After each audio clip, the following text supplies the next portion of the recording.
Hello, and welcome to CRPS Contender, my complex regional pain syndrome education channel. Today's video is Closed Off, Clingy, and Confused, Attachment Theory and Attachment Types. This video is part of my Narrow Mind Till the Soul Begins to Break, CRPS, a Biopsychosocial Developmental Disorder. Let's hop right into the content. What is attachment theory?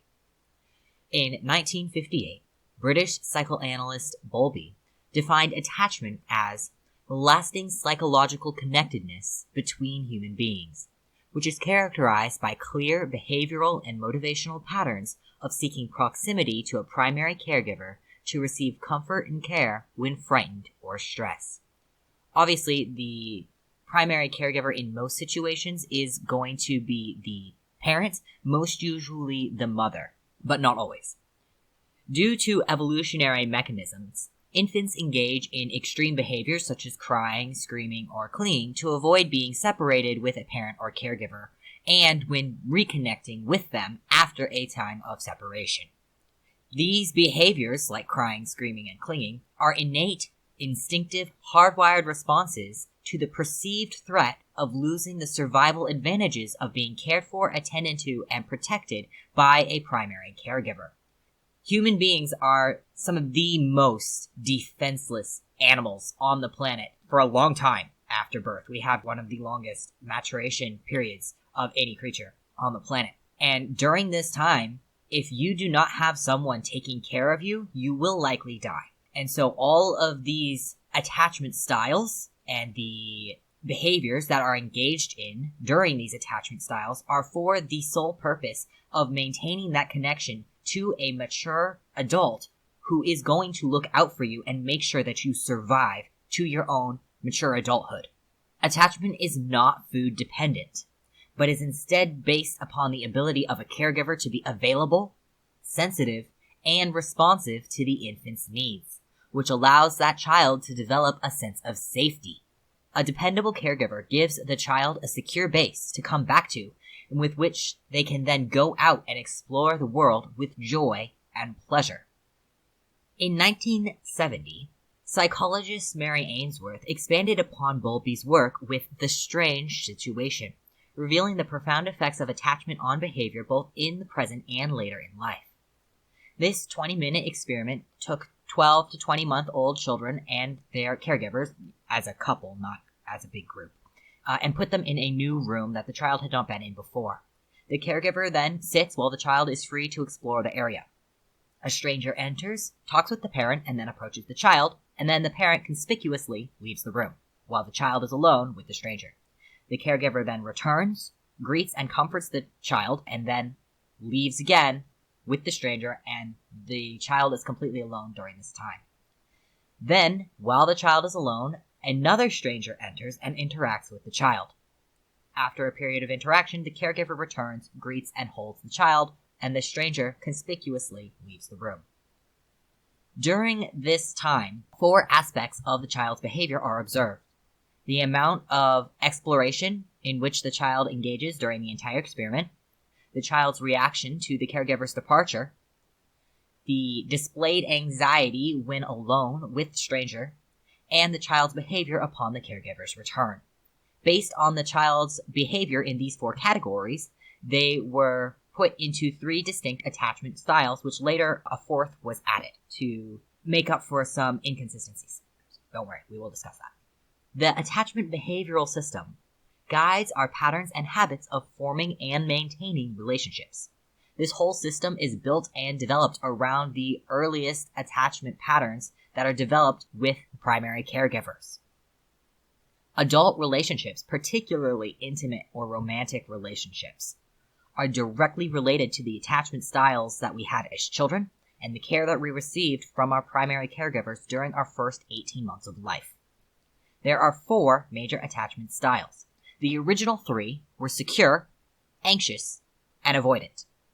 A 4th one was added later, known as disorganized. When you become adults, they kind of change the names a little bit just to make things confusing. And so when you're an adult, this becomes secure, preoccupied, dismissive, and fearful-avoidant. These attachment styles form a continuum of emotional regulation, with anxious being on one end and avoidant being on the far other end, with secure being in the center. The disorganized pattern may display strategies from across the spectrum, without holding on to one specific organized pattern. A failure to form a secure attachment in early life can negatively impact behavior lifelong, and attachment theory affects the way that people deal with loss-associated grief and trauma. So now that groundwork for the basic understanding of attachment theory is out of the way, let's discuss what those attachment styles are. The first is secure attachment, which we're going to call comfortable. During the strange situation, children with secure attachment styles showed distress when they were separated with their caregiver and joy when they were reunited. And although they were distressed when the caregiver left, they seemed assured that the caregiver would return for them, and they were comfortable seeking reassurance when the caregiver did return. Secure attachment occurs when the child feels confident that the caregiver is available and able to meet the child's need in a responsive and appropriate manner. This is the most adaptive attachment style for learning and making use of resources when in a non-threatening environment. When assistance is given, the child's sense of security is bolstered, and the child is educated on how to deal with the same problem in the future.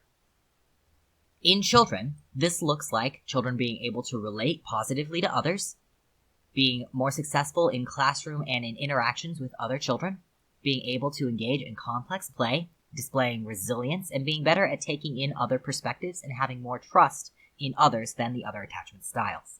Generally, securely attached children are more likely to see others as supportive and helpful and to see themselves as competent and worthy of respect. In adults, these look like people who are more likely to be satisfied with their relationships and feeling secure and connected to their partners without feeling the need to be together all of the time. These relationships are more likely to feature honesty, support, independence, and deep emotional connections.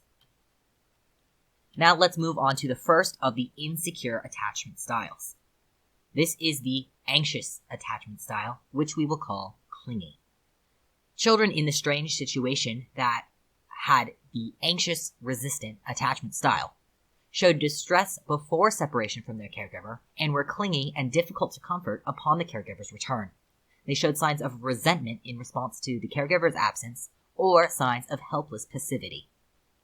This occurs as a result of poor caregiver availability, unpredictability, and inconsistent attunement to the child's needs. The child cannot depend on the caregiver to be there when they need them.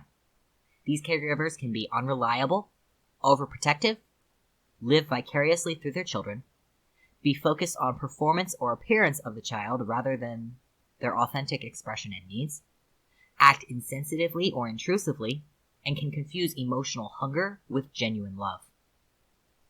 In children, this looks like clinging to caregivers, acting desperate for attention, being confused, dazed, or agitated upon reuniting with their caregivers, staring off into space or avoiding eye contact with the caregiver, remaining intensely focused on the caregiver but not being satisfied or comforted, having a narrow focus and a limited response which prevents play and exploration, having exaggerated emotional reactions, and experiencing social isolation and keeping their distance from their peers. In adults, the anxious, resistant attachment style, also known as preoccupied when you become an adult, tend to be very self-critical and insecure. They seek approval, reassurance, and external validation of their own self-worth. They have positive views of others, but generally pretty negative views of themselves. They are rejection sensitive and anticipate abandonment. They can be possessive of close relationships and dependent. They can facilitate between angry outbursts or pleas of forgiveness and support. The third attachment style, which was the last of the originally determined attachment styles, we're going to call closed off. This is the avoidant attachment style in children or dismissive in adults. In a strange situation, children with avoidant attachment showed little emotion when separated or reunited with their caregivers and really didn't have any visible displays of distress. They ignored the caregiver when returned and didn't explore much, if at all, regardless of the room's occupants. This type of attachment style occurs when caregivers are emotionally unavailable or unresponsive a good deal of the time, and the child suppresses their own emotional expression to maintain physical closeness with the caregiver. Caregivers disregard or ignore the child's needs and can be rejecting or punishing. They are dismissive and discourage crying. They are emotionally distant and encourage premature independence, and they may lack empathy. Important thing to note with all these attachment styles is that parents often parent their children the way that they were parented by their own parents. So this is an intergenerational parenting style that gets handed down from one to the next. I want to be clear when I'm talking about these attachment styles that I am not trying to blame parents here. I am not putting fault on people.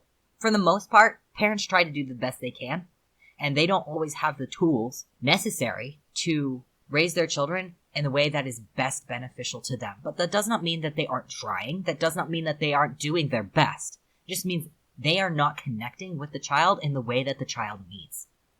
Now, that can be intentional, but for the most part, I would say that it's probably not. This avoidant attachment style is a conditional strategy that permits whatever proximity is possible under the conditions of maternal rejection by de-emphasizing attachment needs and suppressing fear, distress, anger, and pain. The avoidant attachment style serves two main functions. The first is to maintain conditional proximity to the caregiver, which means they are close enough to maintain the protection the caregiver is willing to offer, but distant enough to avoid emotional rebuff. The second function is to direct attention away from the child's unfulfilled desire for closeness and to avoid situations in which the child is overwhelmed with emotion, which becomes disorganized, which we will talk about next, and unable to maintain control of themselves to achieve even that conditional proximity to their caregiver. Now, if my hypothesis is correct, I feel like a lot of you are probably going to say, yeah, that one's probably me. So I'm going to discuss this in a bit more detail than I have the other ones. But don't get too attached to it. In children, this looks like intuitively picking up on the feeling that their parents have no intention of getting to know them, which leaves them with a deep sense of emptiness. Avoidantly attached children are self-contained and precocious mini-adults. They show no outward desire for closeness, warmth, affection, or love, although internally they do experience emotional reactions that are just as strong as other children and just as much anxiety as other children. They seek proximity without direct interaction and are less effective at managing their stress than other attachment styles. They are withdrawn, resist seeking help, and inhibited from forming satisfying relationships. They tend to show more aggression and antisocial behavior, and they distance themselves from others to reduce emotional stress. They often can be punished for relying on others and tend to disconnect from their bodily needs and senses. In adults, this avoidant attachment style becomes dismissive attachment. They avoid emotional closeness and may think that their partners want too much when the partners are just trying to deepen their emotional connection. They focus attention on goals and issues when faced with loss and tend to withdraw and cope by being by themselves. They deny vulnerability and use repression to manage their emotions. They seek support via indirect methods like complaining or sulking, and they avoid relationships to prevent rejection. They can avert their gazes and tune out when uncomfortable, and they suppress memories of negative attachment events. They are focused on themselves and their own creature comforts and tend to disregard the feelings and interests of others. They have difficulty communicating and disclosing their own thoughts and emotions, and are distant and aloof when stressed. They have a cynical attitude with a high self-esteem but a low self-worth, and a severe inner critic. Now, this is interesting, so I want to discuss this a little more. The difference between self-esteem and self-worth. Self-esteem is how other people perceive you, and what you tell yourself about how other people perceive you. Self-esteem is your own subjective evaluation of your worth. It includes your beliefs about yourself and your emotional states, including despair, pride, and shame. Self-worth is being able to love yourself and support yourself, and giving yourself respect and dignity. It is knowing that you matter.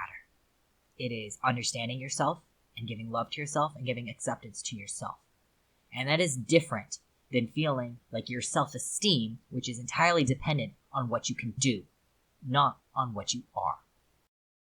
Having discussed that, let's talk about the last attachment style, which was added later. And this is the fearful-avoidant attachment style, which I'm going to call confused.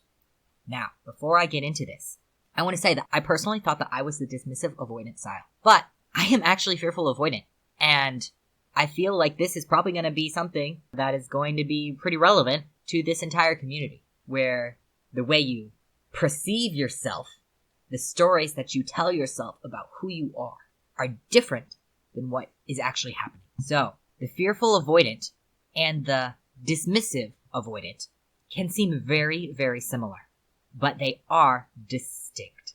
So let's talk about fearful avoidant attachment. In a strange situation, children with a fearful avoidant attachment style show odd or ambivalent behavior. The first impulse is to seek comfort from the caregiver, and then feeling fear as they approach the caregiver and become closer in proximity. The result is disorganized, confused, or dazed responses leading to dissociative behavior. This occurs when caregivers are inconsistent and unpredictable, serving as a source of both comfort and fear.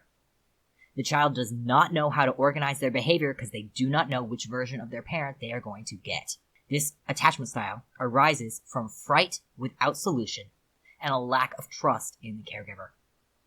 Now again, remember how I was talking about this isn't always something the caregiver is doing on purpose. Most of the time it isn't. The caregivers may have their own unresolved trauma, loss, or PTSD that leaves them feeling afraid. And when they are afraid and insecure, the child is going to pick up on that and will also become afraid and insecure.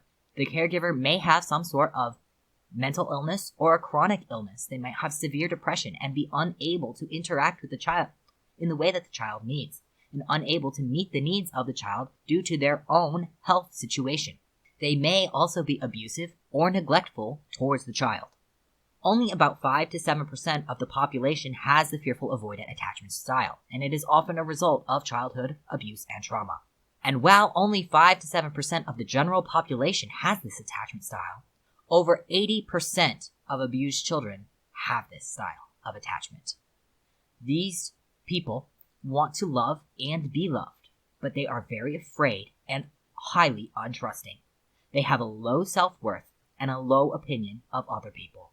These children become hypervigilant for threat cues, like the anxious-resistant attachment style, while simultaneously avoiding interpersonal closeness and intimacy, like the dismissive avoidant attachment style.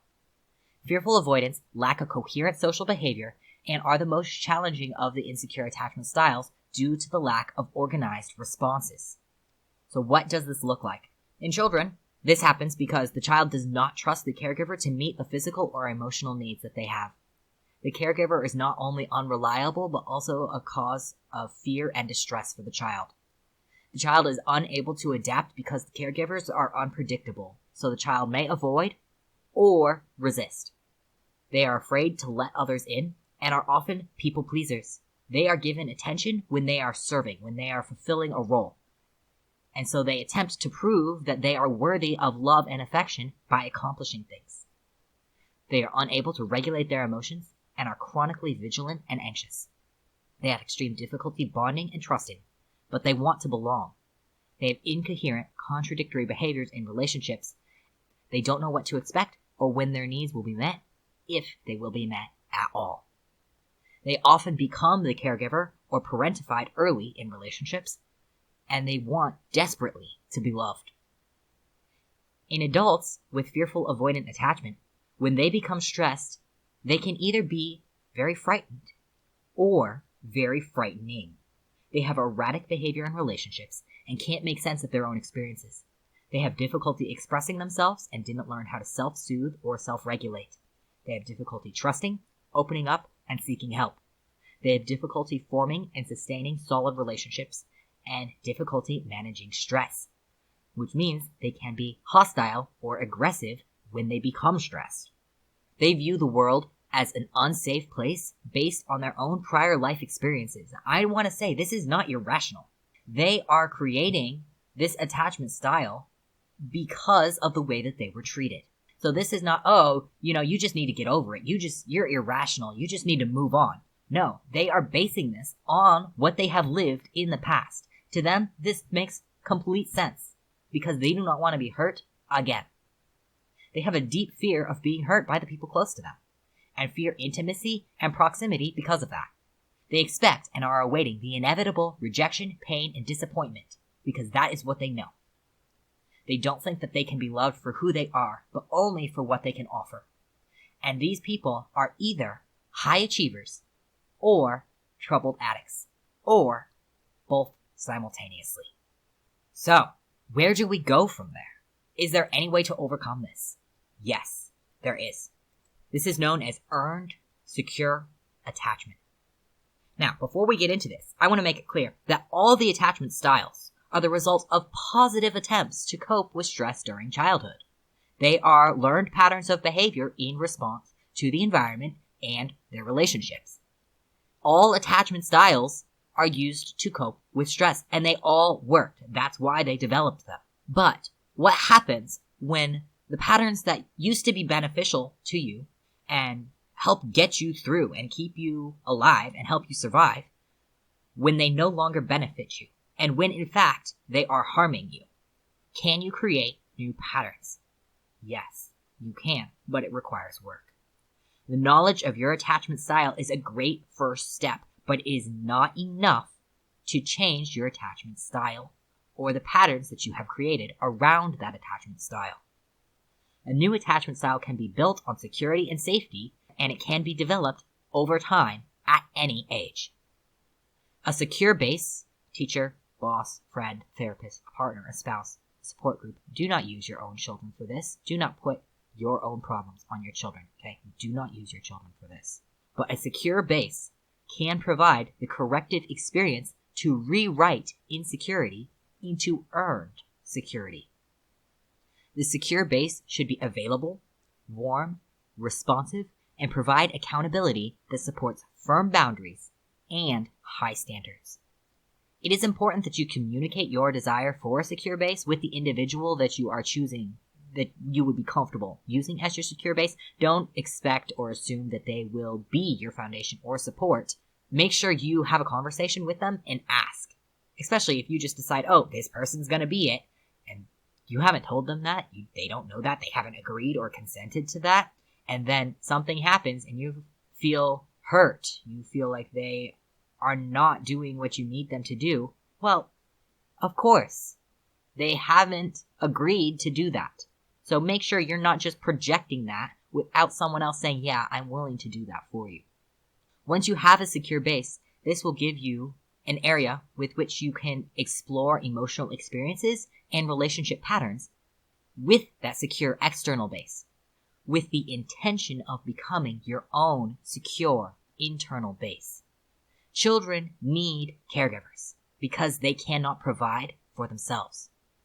When you are a mature adult, you can provide for yourself, and you no longer need that secure external base to provide for you. You should be able to do it for yourself. But if you never learned how, well, that is a very difficult thing to just do for yourself.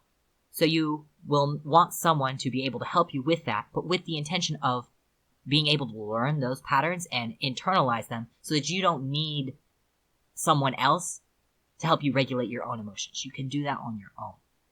We need to learn how to stand on our own 2 feet and find our worth within ourselves, being able to grieve and create self-trust. Now, you might say, I stand on my own all the time. I don't need anybody. I don't need to deal with their emotions. I don't need to deal with my emotions. I don't need anything or anyone. I've got it on my own. If you cannot deal with your emotions, you do not have it on your own. If you cannot regulate your own nervous system, you do not have it on your own. If you have CRPS, you cannot do either of those things. That is what CRPS is, the inability to regulate the emotions and the nervous system. So do not come and tell me, I don't need anybody, I don't need to change anything, I've got this. You don't. Unless you have already started the work to change your own patterns. I am not trying to be harsh or judgmental here, but I do think it is important that you don't lie to yourself about whether or not you actually can do it the way that you have been.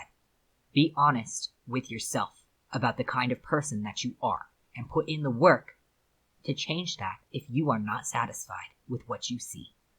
So how do attachment styles affect the way that we grieve? Before the 5 stages of grief were created, Bowlby created the 4 stages of grief. The purpose of these stages was to create a coherent autobiographical narrative that allows and acknowledges emotional states while putting them into context and not having them dominate behaviors and relationships. CRPS requires that you grieve what you have lost. You can't just shut it down and move on and move forward, because that grief isn't actually going away. It's just being stored like explosives in your body. And if you do not deal with it, when something triggers you and that sympathetic activity goes off, what you have stored in your body is going to be activated. In CRPS, we want to deal with our emotions so that they can be released and that they are not stuck in the body waiting to explode.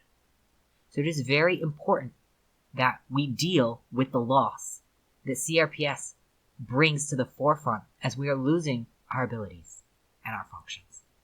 The first stage is shock and numbness. During this stage, the loss isn't real. The loss is unable to be accepted, and there may be physical distress, and the individual will be unable to understand and communicate their emotions.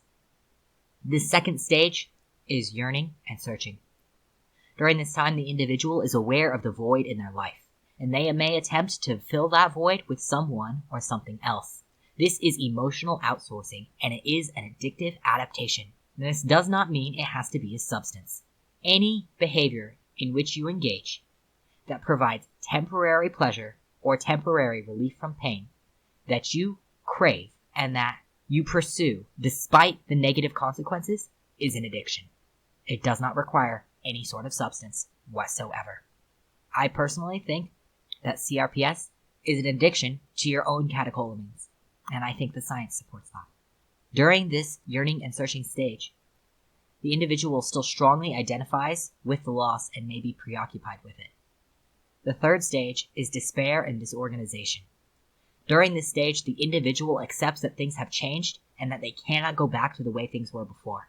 They may experience despair, hopelessness, and anger, and they may question and focus intensely to make sense of the situation, and they may withdraw from others and from society at this time. The final stage is reorganization and recovery. During this time, the individual's faith in life may start to return. They can rebuild and start to establish new goals, new patterns, and new habits in life. The individual will begin to trust again. Grief will recede to the back of the mind instead of being front and center all the time and blocking the view of anything else. So let's do a quick recap on what we have covered here today, and I have included a nice diagram to help visualize these attachment styles. Today, we discussed Bowlby's attachment theory, Ainsworth's strain situation, the attachment behavioral system with secure attachment, which makes up about 50% of the population, the anxious preoccupied attachment, which makes up about 20% of the population, the avoidant dismissive attachment, which makes up about 25% of the population, and the fearful-avoidant disorganized attachment, which makes up about 5% of the population. These are, again, kind of broad, general percentages. We also discussed moving from an insecure attachment to an earned secure attachment style. And we discussed Bowlby's 4 stages of grief. Thanks so much for watching. If you would like to contribute to my medical expenses, my Patreon is listed below. Subscribe if you like the content I'm producing here. You're welcome to share anything on my channel. As always, relevant sources are linked in the description below. I've also included on the source sheet a link to the slides, so if you just kind of want to go through and look at the slides on your own, those are there available for you as well. Next video, we'll be discussing authenticity, attachment, and self-betrayal. Thanks so much for watching. I hope you learned something today, and I hope to see you next time.